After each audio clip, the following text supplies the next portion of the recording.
6 ستمبر 1965 کی صبح تک کو کون جانتا تھا کہ تاریخ کے سینے پر جرأت اور عظمت کے ناقابل فراموش قصیدے درج ہونے کو ہیں۔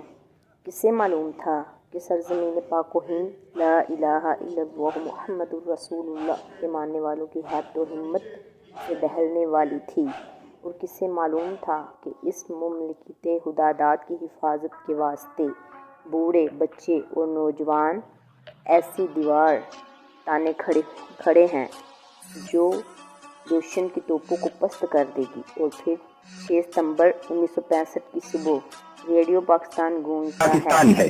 صدر پاکستان فیلڈ مارشل محمد ایوب خان قوم سے خطاب فرمائیں گے۔ میرے عزیز ہم وطنوں، السلام علیکم۔ 10 کروڑ پاکستانیوں کے امتحان کا وقت آ پہنچا ہے۔ آج صبح سویرے ہندوستانی فوج نے پاکستان کے علاقے پر لاہور کی جانب سے حملہ کیا اور بھارتی ہوائی بیڑے نے وزیر آباد اسٹیشن پر ٹھہری ہوئی ایک مسافر گاڑی کو اپنے بزدلانہ حملے کا نشانہ بنایا۔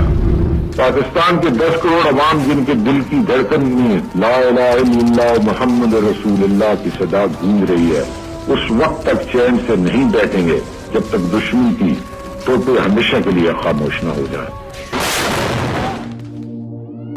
اور اسی کے ساتھ ہی وطن عزیز کا بچہ سرشار ہو گیا۔ پاک فضائیہ کے معلم جیسے بہادر اور جانباز پائلٹ سرگودا کے مقام پر ایک ہی منٹ میں دشمن کے 5 ہنٹر جنگی جہازوں کو تباہ کیا، جو آج بھی ایک عظیم ریکارڈ کے طور پر گنیز بک آف ریکارڈ میں درج ہے۔ میجر عزیز بھٹی شہید کی قیادت میں پاک فوج کے بہادر جوانوں نے دشمن کے بڑھتے ٹینکوں کے سامنے اپنے جسموں کی فصیل کھڑی کر دی۔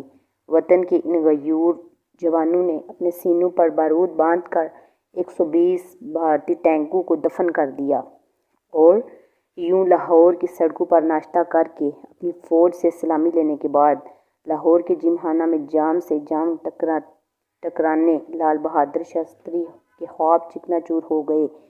17 روز جاری رہنے والی یہ گرد اس طرح بیٹھی کہ بھارت اپنے سینکڑوں ٹینکوں اور درجنوں جنگی جہازوں سے تباہ ہو چکا تھا۔ اس کے 5000 سے زائد فوجی واصل جہنم ہو چکے تھے، اور اس کا غرور دھول چاٹ رہا تھا۔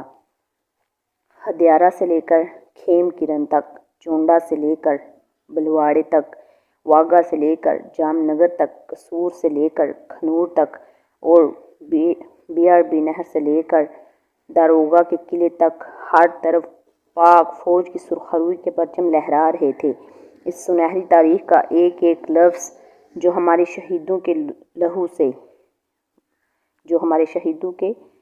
سے سیراب ہے، یہ عظیم دن ہمیں شہیدوں کی قربانیوں اور غازیوں کی جرأت اور اپنے آباء و اجداد کی وفاؤں کی یاد دلاتا ہے۔